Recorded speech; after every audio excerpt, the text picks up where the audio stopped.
A paz do Senhor, querido irmão do canal IBD em Foco. Meu nome é Thiago Rios e eu sou comentarista aqui do canal IBD em Foco, da editora CPAD.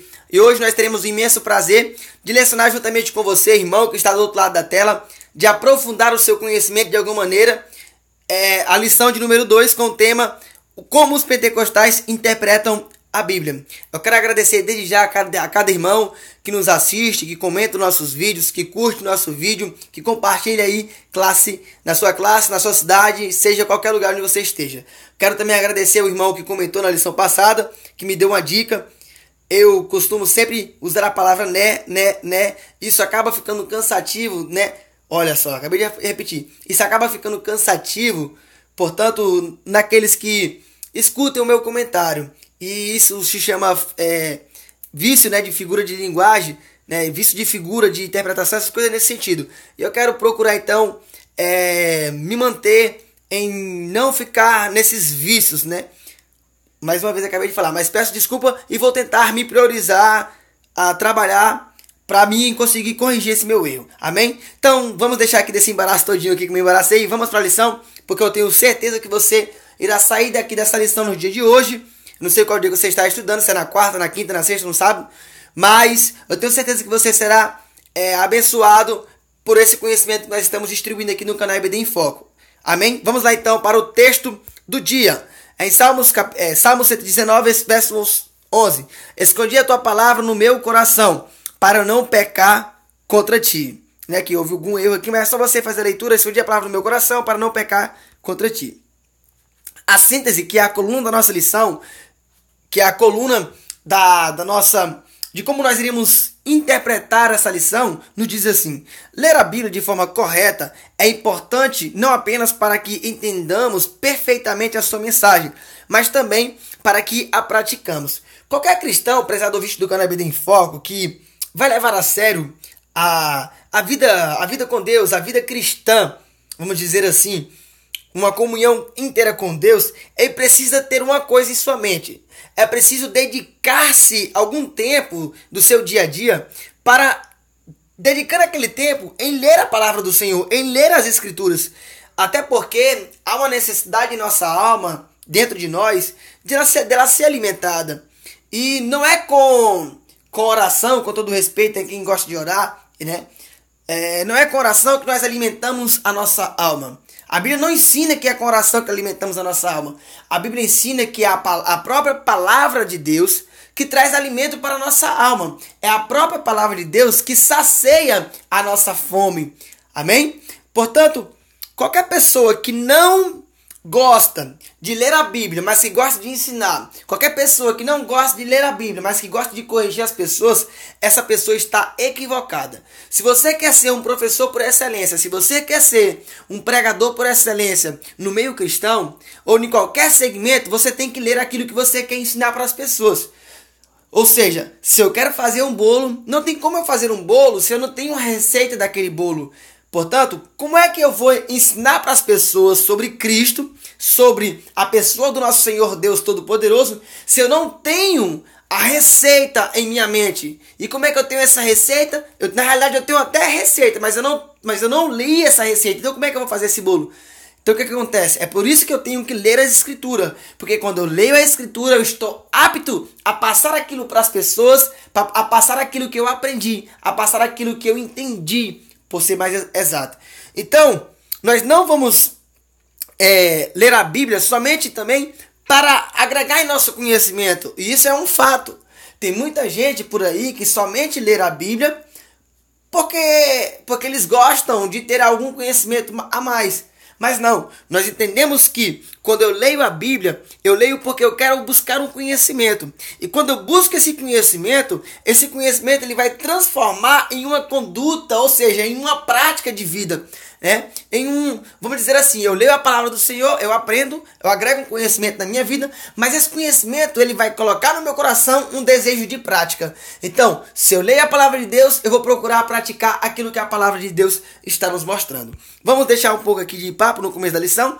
O texto bíblico, nós aqui do canal IBD em Foco não costumamos fazer leitura, mas é só você pausar o vídeo se você não leu.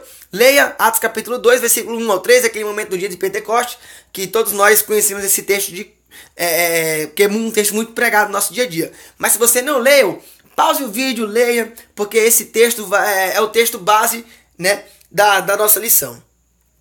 A introdução nos diz assim: um dos maiores desafios dos grupos cristãos evangélicos tem sido a leitura da Bíblia e a sua correta interpretação.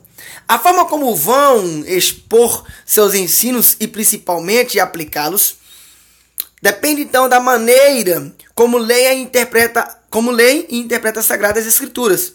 E de que forma, Tiago, os pentecostais leem a palavra de Deus? A sua interpretação acerca dos textos de Atos sobre a vinda do Espírito Santo e o falar em línguas é correta, Tiago? Será então que os dons espirituais seriam para os nossos dias? As respostas a essas perguntas passam pelo processo de leitura e interpretação corretas da palavra de Deus. Irmãos, os crentes pentecostais entendem de forma clara que a Bíblia ela é a revelação de Deus para o homem. E isso é fato.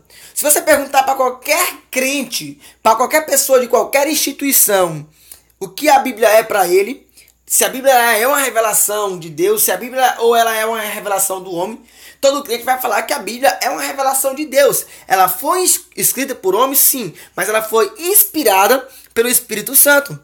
O problema é que a maioria, principalmente no nosso caso aqui na nossa instituição, vou falar por nós, o problema é que a maioria dos cristãos assembleanos, eles não leem a Bíblia. Não leem. Sabe por quê? Porque o povo fácil de ser enganado se chama assembleano. Chega um testemunho de Jeová, desdroba o assembleano. Fala que o diabo é que manda no mundo e tudo isso, e o assembleano engole. Chega os irmãos do sétimo dia e desce a lenha no assembleano. O assembleano não tem argumento para debater aquilo. Não que a Bíblia seja para você debater, mas as pessoas parecem que não leem as Escrituras e ficam vulneráveis a qualquer seita, a qualquer tipo de heresia, a qualquer tipo de pensamento contrário àquilo que eles creem. E aí são levadas como o vento, né, que empurra a poeira, como o vento que empurra qualquer objeto fraco. Amém? Então essas pessoas que não leem Escrituras, não têm costume de ler as Escrituras, são levadas por vãs e qualquer tipo de doutrinas falsas. Então, mediante tudo isso, mediante esse contexto que eu trouxe aqui a você, eu quero então entrar na lição de hoje com o primeiro tema: por que ler e interpretar a Bíblia corretamente? Ler corretamente para entender corretamente. Um dos segredos para uma vida cristã sadia é o correto entendimento do texto sagrado. Se pensarmos que a Bíblia ela foi produzida em um contexto diferente do nosso, devemos então acatar princípios que nos ajudem a entendê-las. O desafio de ser um praticante da palavra de Deus passa pela interpretação correta. Alguns textos têm uma aplicabilidade imediata, pois não necessita de muitas explicações para sua compreensão, já que a mensagem traz elementos que são conhecidos de praticamente todas as pessoas, como por exemplo, olha só, os 10 mandamentos, aqui no caso, um caso é com alguns dos 10 mandamentos: não adulterarás, não furtarás, não dirás falso testemunho contra o teu próximo. Quando eu leio esse texto, fica fácil, de forma evidente, né, que esse texto por si, ele já é explicativo, ele já se explica. Porém, outros textos precisam de uma explicação, pois corremos o risco de entendermos equivocadamente como que se refere ao Melquisedeque, em comparação ao Senhor Jesus, o rei de justiça, e depois também o rei de Salém, que é rei de pai, sem mãe, sem genealogia, não tendo princípio de dias e nem de fim de vida. Ou seja, talvez interpretamos então que Melquisedeque surgiu do nada, que não teve pai ou mãe. Na verdade, a genealogia de Melquisedeque não é apresentada no texto sagrado, mas ele, como qualquer ser humano, tinha pai e mãe. Porém, nós temos que interpretar isso. Se eu não interpretar isso, amém? Se eu não procurar investigar na Bíblia, se não procurar textos paralelos a esses, eu não vou chegar em uma conclusão. Então isso é um fato. Existe texto na Bíblia que ele por si já se explica, mas existe outros textos nas Sagradas Escrituras que você tem que ler o versículo anterior, que você tem que ler o capítulo anterior, um outro livro que está relacionado na Bíblia, para que você chegue em um bom senso, em um entendimento. O entendimento correto de um texto passa então pela sua leitura correta, para fazer com que essa leitura se enquadre dentro do objetivo que o escritor tinha, quando foi inspirado a materializar a revelação de Deus de forma escrita. Irmãos, na história da igreja, para ser mais exato, na época, se não me falei, na época de Lutero, lá no século XIV, você vai lembrar, na época da Reforma Protestante, não era qualquer pessoa que tinha um acesso à Sagrada Escritura. Até porque não era qualquer pessoa que conseguia ler o grego, que conseguia ler o aramaico, porque a Bíblia ela foi escrita dessas três maneiras, grego, aramaico e hebraico. Então, não era qualquer pessoa que tinha esses cursos, que tinha estudado essas outras línguas. Amém? Mas o fato era que as pessoas daquela época elas eram enganadas de forma fácil. Por quê? Porque como elas não tinham acesso às escrituras, como elas não tinham acesso e não conseguiam entender aquilo que a palavra de Deus falava, elas ficavam vulneráveis, amém? Ao Papa, ficavam vulneráveis ao alto clero, ficavam vulneráveis aos bispos, aos padres e etc. Ou seja, então essas pessoas, no caso esses cristãos, eles ficavam refém, amém? Das interpretações daqueles líderes religiosos. Amém? E até que chegou Lutero e discordou de algumas posições, de algumas opiniões, assim como John Wycliffe, John Wesley, se me falha a memória também, John Hus, e assim por diante, os outros heróis da fé. Eles pegaram a Bíblia, interpretavam ela, traduziam elas, vamos dizer assim, traduziam elas para as línguas de suas nações, de seus países.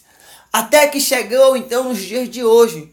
E hoje, o que me deixa assim um pouco triste é que nós temos a palavra de Deus traduzida na língua portuguesa nos dias de hoje. E muitos cristãos não examinam. E muitos cristãos não procuram fazer a leitura de forma correta.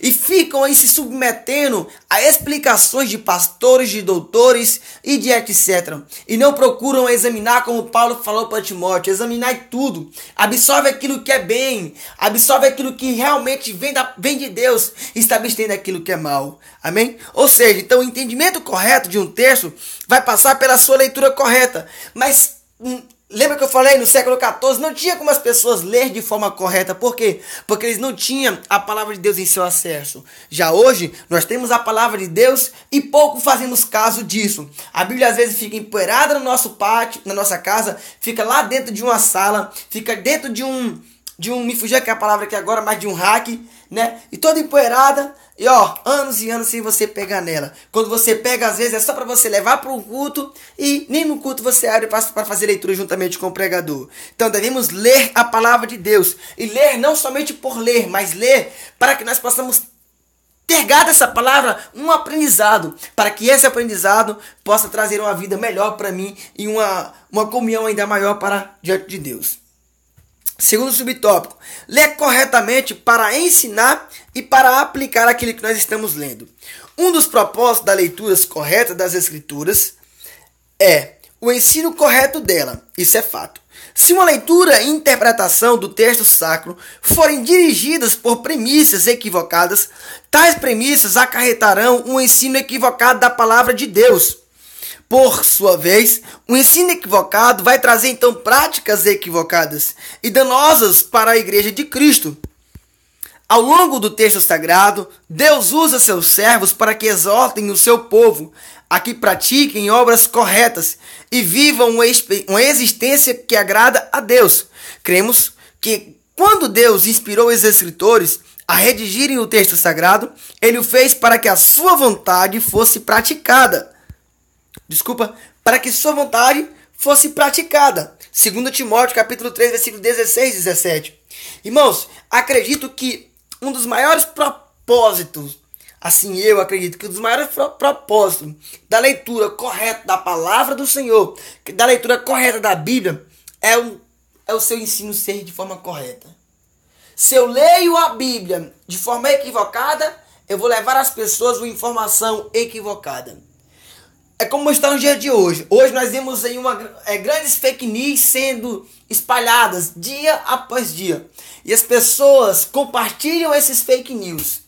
Falam de presidentes, falam de pastores, falam de jogadores, falam de famosos. Muitas heresias. E muitas fake news. E as pessoas pegam e compartilham esses fake news. Da mesma forma, é a palavra do Senhor. Tem muita gente que fala o que não sabe. Fala uma coisa, fala um exemplo. Fala que só existe somente o Pai, que não existe o Filho e nem o Espírito Santo. Um exemplo que eu estou dando aqui. E não examina a Escritura para ver se realmente isso é verdade. São levados por vento de doutrina. Irmãos, se nós lemos a Bíblia e a interpretamos de maneira equivocada, isso vai acarretar o que, Tiago? Isso vai acarretar em um ensino equivocado, em práticas equivocadas. É por isso que grandes instituições do dia de hoje estão aí totalmente corrompidas, né, por dinheiros, totalmente corrompidas com práticas vergonhosas diante de Deus.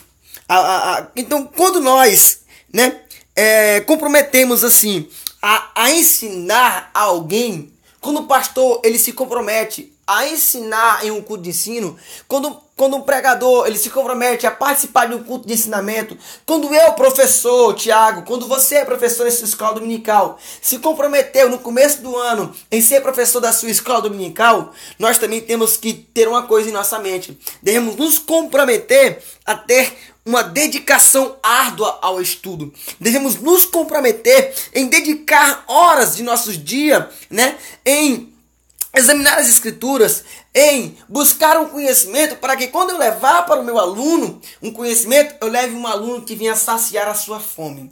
Eu leve ao aluno um conhecimento que venha trazer a ele uma paz em sua alma, trazer a ele a vontade de Deus. E qual é a vontade de Deus? A vontade de Deus é que nós levamos a verdadeira palavra e que nós, mediante o Espírito Santo, conseguimos levar o aluno a praticar aquilo que nós estamos levando para ele. Então, o correto é que nós, além de lermos as Escrituras de forma correta, ensinaremos também de forma correta para os alunos. E quando eu leio de forma correta e ensino de forma correta, eu vou fazer com que os meus alunos da minha escola dominicais pratiquem a palavra de Deus de forma correta.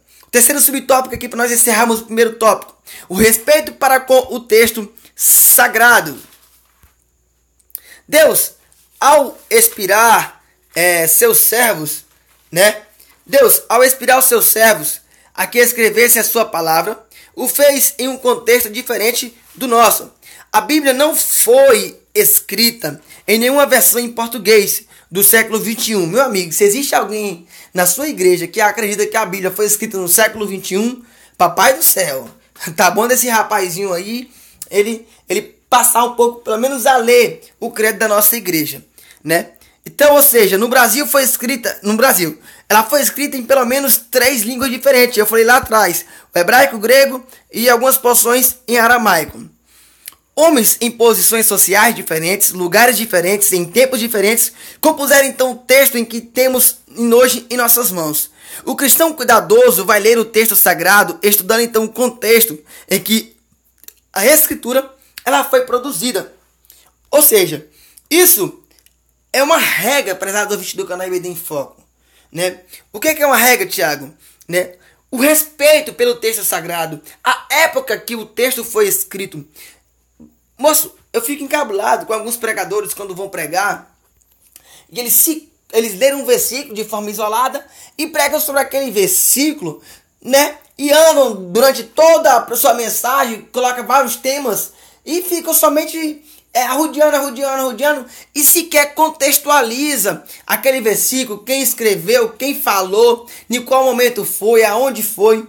E você pode observar, você que me acompanha do canal IBD em Foco desde o começo do ano, principalmente no trimestre passado, quando a lição era sobre os milagres de Jesus, quando eu ia ensinar sobre os milagres de Jesus, eu sempre começava a minha aula, né? Eu sempre gostava de contextualizar aquele milagre, né? Se eu fosse falar de um milagre. Eu contextualizava aquela época, eu falava onde Jesus estava, da onde ele estava para aquele momento, como é que ele chegou ali, de quê, qual era aquela realidade. Um exemplo, nós passamos também a estudar no livro de Marcos, os milagres onde Marcos relatava, e eu falava que Marcos, ele escreveu para os irmãos em Roma, e assim por diante e tal. Ou seja, quando eu vou ensinar alguma coisa, eu tenho que contextualizar aquilo. Amém? Eu tenho que entender que a palavra de Deus ela não foi escrita nos dias de hoje. Eu tenho que entender que a palavra de Deus ela foi escrita há mais de 2000 anos atrás. E ela teve uma cultura diferente, ela teve um momento diferente. Amém? Ela teve personagens que não estão do mesmo dia a dia como estão nos dias de hoje. Culturas diferentes. Amém? Então, para qualquer professor que for ensinar, eu aconselho a você contextualizar a sua aula. Ou a sua mensagem. Se você for falar, por exemplo, da morte de Jesus, um exemplo só que eu quero dar aqui. Se você for falar da morte de Jesus, explique primeiro por que motivo Jesus morreu.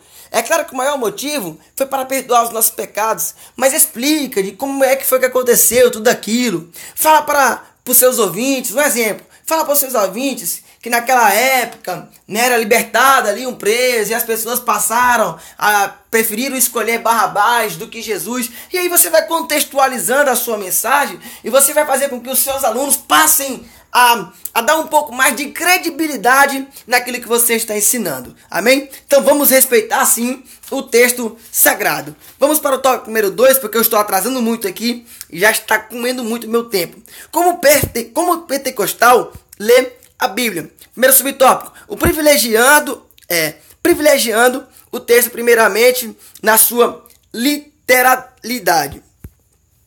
Crentes pentecostais valorizam a literalidade no texto. Se Jesus disse que em seu nome expulsaríamos demônios, pentecostais oram e crendo nas palavras de Jesus expulsam demônios. Se Jesus disse que em seu nome seus discípulos falariam novas línguas, pentecostais entendem que tal evento seria cumprido por Deus.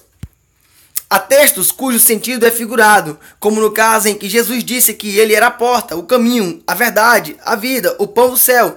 Entendemos que o Senhor se valeu então de elementos conhecidos do seu tempo para comunicar verdades por meio de comparações e que esses elementos não são sempre literais.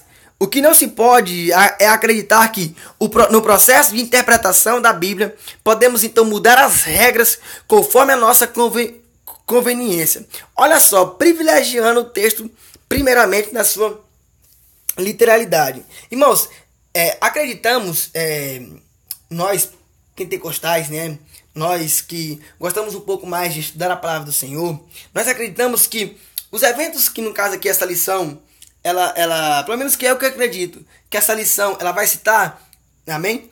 Quando eu pregar, eu vou expulsar um demônio, se eu crer na palavra de Deus, esses eventos aqui, amém? Ele é cumprido sem sombra de dúvida por Deus. Amém? Sabe por quê? Porque Deus ele vai velar pela sua palavra. Deus ele vai cumprir com a sua promessa. Amém? Se a palavra do Senhor vai nos mandar, tornar o nome de Deus ser conhecido entre todas as nações, nós devemos fazer o possível para que o nome dele seja propagado, no meio de todas as nações. Se a palavra de Deus me aconselha, e desculpa aqui pelo mas se a palavra de Deus me aconselha e me fala que se eu colocar a mão sobre o enfermo, e se eu crer no nome de Jesus, esse enfermo será curado, amém? Eu tenho que ter a convicção que aquilo vai acontecer, amém? Então, ou seja, existirá ocasiões que a Bíblia ela vai usar a figura de linguagem, assim como Jesus usou em um certo momento. O que é figura de linguagem? Não é necessariamente aquilo que realmente está ali. Ou seja, mas são elementos que Jesus vai usar, ou seja, que no caso que Jesus usou, para quê? Para que tornasse, no caso, as pessoas que estavam com ele daquela época ali, mais próximos deles. Amém? É como se eu tivesse um exemplo, estivesse aqui pregando e falasse assim, Jesus é o caminho, a verdade e a vida. E aí eu pegasse e falasse assim, irmão, se você passar por essa rua, você vai chegar até Jesus. Que rua é essa? É a rua da salvação. É a rua onde você abandona os seus pecados. É a rua onde você vai deixar a sua vida pecaminosa de lado. E aí você vai passar então por essa rua, deixando todo esse fardo, e aí Jesus vai pegar esse fardo, colocar sobre os ombros deles, e aí vai lhe dar um novo acesso. Existe essa rua? Não existe, mas isso se chama figura de linguagem. Ou seja, então quando existem esses momentos, nós respeitamos essas ocasiões, nós respeitamos essas citações, né, que nós chamamos de figuras de linguagens, amém? E no caso aqui de formas literais. Não sei se ficou muito bem explicado aqui essa parte aqui, mas é porque eu me senti um pouco de dificuldade em ensinar. Mas você, professor, você pode discordar da forma como eu ensinei, mas procure sempre em oferecer o melhor para o seu aluno. Respeitando então o contexto histórico e os gêneros literários. Há um hiato de tempo entre nós e os acontecimentos descritos na Bíblia, que deve então ser observado na leitura e interpretação do texto. Pois não se pode esquecer que o tempo, os costumes, a forma como viviam os homens e mulheres daquela época eram diferentes dos nossos. Há na Bíblia poesia descrita como sensibilidade por pessoas que registram suas emoções. Há textos proféticos nos quais Deus usa seus servos para declarar o que ocorrerá no futuro e advertir o seu próprio povo. A Bíblia traz cartas dos apóstolos a pessoas e à igreja para instruir sobre como poderiam viver neste mundo. Esses detalhes precisam então ser respeitados. No momento da leitura da Bíblia, ou faremos interpretações equivocadas da revelação divina. O certo é que você que está me ouvindo do canal EBD em Foco, o certo é que nós devemos respeitar, sem sombra de dúvida, e isso é fato, o gênero literário, né? Como é que eu posso dizer assim, da Bíblia. Como assim, Tiago? Nós devemos respeitar, né? Devemos respeitar como foi escrito aquela parábola, como foi escrita aquela poesia. Isso nós temos que ter essa dimensão, amém? Ou seja, vamos respeitar o contexto daquela época. Lembra quando você tem um milagre onde Jesus pregou, foi operar um milagre da mulher que estava na mesa e falou para Jesus, né, para dar comidinha para ela, dar para ela o pão da vida. Ela falou que Jesus falou que não deveria dar aos cães, né, a palavra do Senhor, no caso, mais ou menos nesse sentido. Aí a mulher pega e fala assim, mas Senhor, os cães eles comem das migalhas que caem da mesa do seu servo. E aí Jesus, ele ilustra aquela situação ali e tal. Mas o que acontece? Nós, quando vamos pregar sobre aquilo ali, nós temos que contextualizar aquilo, né, e respeitar aquela cultura, né? Por que Jesus citou cães? Por quê? Tudo porque eles tinham conhecimento daquela área. Porque eles sabiam que os cachorros, que era costume daquela época, os cachorros ficarem debaixo da mesa, né?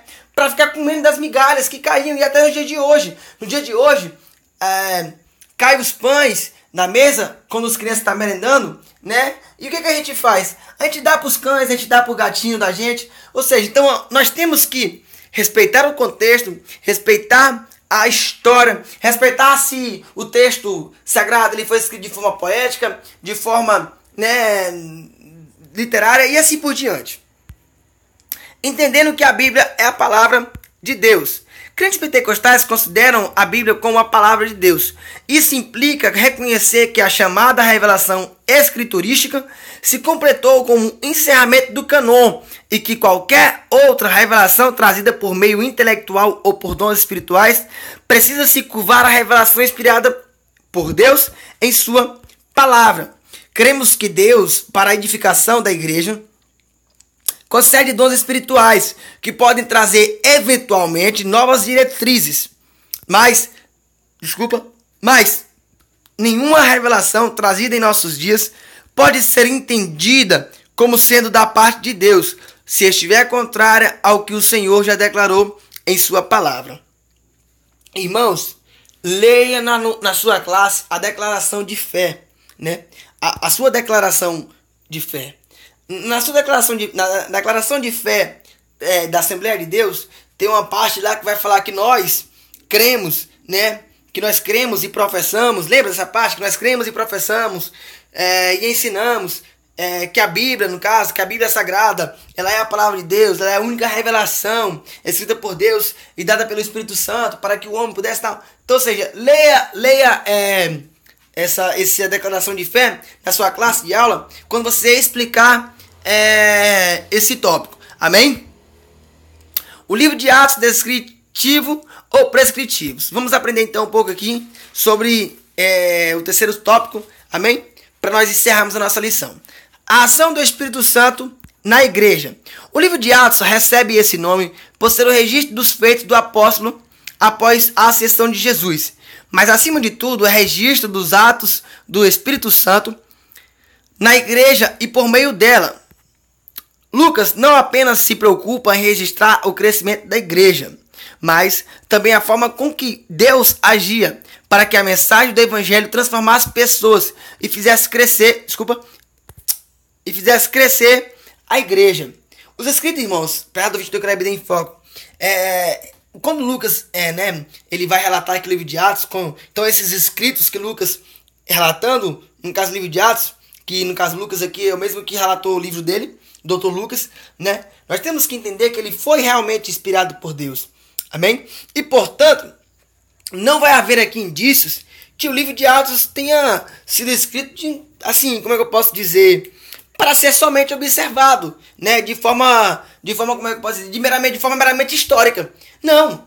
Porque tem muita gente por aí que pensa que o livro de Lucas foi escrito somente de forma histórica. Ah, não, eu vou ler o livro de Lucas só como forma histórica, para me ter um pouco mais de conhecimento, né? Mas nós temos que observar que em nenhum momento Lucas ele vai deixar a entender que a experiência pentecostais que houve para, no caso, Pedro, que houve para aqueles discípulos que estavam naquele momento ali, amém?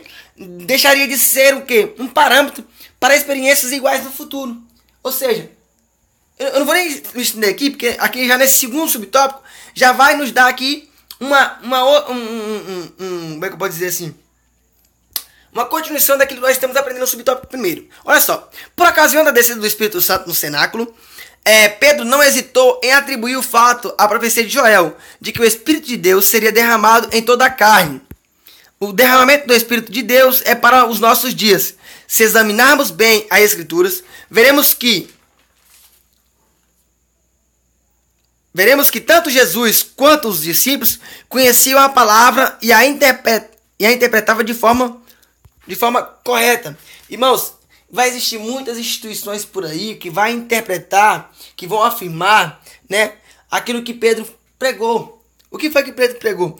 Quando Pedro se referia, né, aquilo que Pedro, no caso, viveu. O que foi que Pedro viveu? Pedro viveu a profecia de Joel. A profecia de Joel era que no próximo futuro, né, os nossos jovens teriam visões, os jovens teriam sonhos, os velhos teriam visões e assim por diante. Vocês sabem a profecia que foi. E aconteceu nos dias, no caso aqui no livro de Atos, onde Atos relatou. Existem muitas instituições que concordam que realmente aconteceu nesses dias. Só que essas instituições que concordam que isso aconteceu nesses dias, algumas delas falam que no dia de hoje isso não pode acontecer. E aí, eu fico me perguntando, como é que, após Jesus ter subido para o céu, amém? Após Jesus ter subido para o céu, amém? E os discípulos ficaram reunidos, já no Novo Testamento. A profecia de Joel se cumpriu lá nos dias de Pentecostes, amém? Onde eles estavam reunidos, todos eles foram cheios.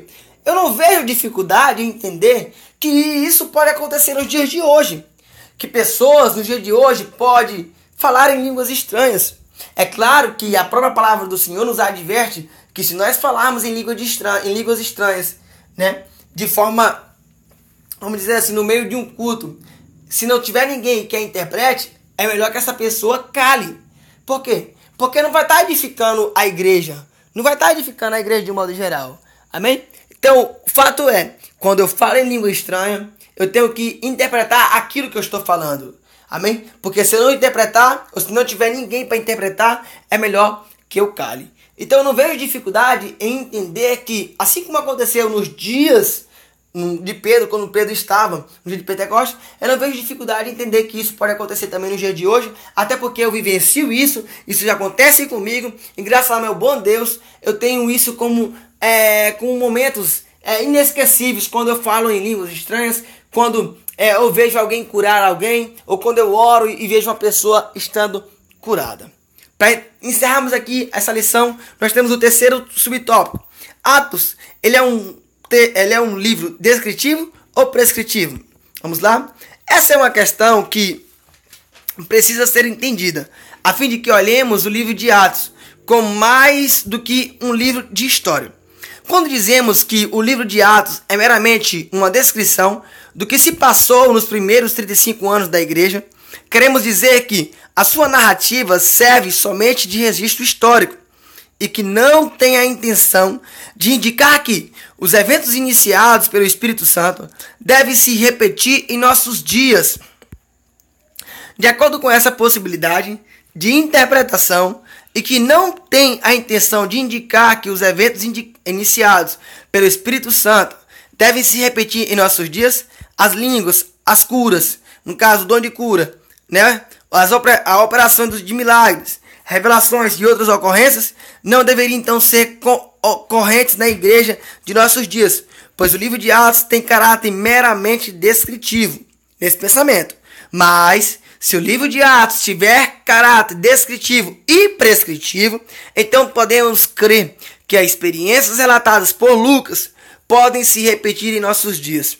E o Espírito de Deus é o responsável por milagres, curas e manifestações de dons operados na igreja quanto no ministério pessoal. Irmãos, se eu disser que o livro de Atos, né, é um livro descritivo, como já li bem anterior, amém? E não prescritivos, eu vou estar declarando que, no caso, o livro de Atos, amém? Só aconteceu, como é que eu posso dizer? Que o que aconteceu, no caso, no livro de Atos, amém? Não poderá acontecer nos nossos dias. E aí eu estarei mentindo, porque nós vemos todos os dias irmãos falarem línguas estranhas.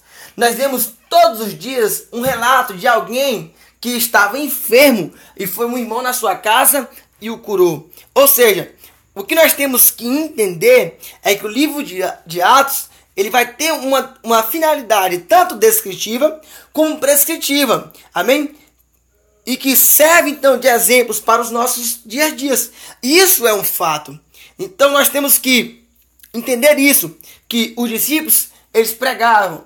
Os discípulos falaram do amor de Deus. Os discípulos colocaram a mão sobre os enfermos e o curaram. Então, se eu entender que o livro de Atos é somente uma passagem descritiva, então o que vai valer então a minha vida evangelística no dia de hoje? Para que serve eu pregar, sendo que o livro de Atos só serve de forma descritiva? É por isso que nós temos que acreditar que o livro de Atos ele é um livro descritivo e prescritivo. Porque assim como aconteceu nos dias de Pedro, lá, no dia de Paulo, né? Pode acontecer no nosso dia. Amém? Então, que Deus em Cristo vos abençoe. Essa foi mais uma aula do canal IBD em Foco. Só para nós encerrarmos aqui, deixa eu fazer a leitura da conclusão. Ler e interpretar corretamente a palavra de Deus é um requisito necessário para que todo cristão cresça na vida espiritual e pessoal. Pentecostais lerem as Sagradas Escrituras com zelo e esclarecimento, de maneira que busque sempre a interpretação correta dos textos sagrados. Esse cuidado se dá pela certeza de que a correta interpretação do texto gerará a correta aplicação. E esta redundará na vivência debaixo da vontade de bênção de Deus. Só lembrando, devemos ler a Escritura, amém? De forma correta, para que nós possamos ensinar ela de forma correta.